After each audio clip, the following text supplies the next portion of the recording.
What is up, y'all? It is another Friday, and Fine Fix Flip is going out on location in Las Vegas to help out another fellow 328 owner. So we're running a little rough, and we're gonna fix it today. Here's what I found on the car. And now we're gonna get the vanity cover out of the way.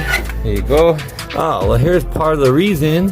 This guy doesn't have the plugs plugged all the way in. So this is not plugged in, this is not plugged in. So this is two misfires right here, guaranteed. Definitely got a misfire. For sure got a misfire. You could feel the hesitation in the engine. We just finished brand new plugs, brand new coil packs, and brand new cam sensors, and our misfire is gone.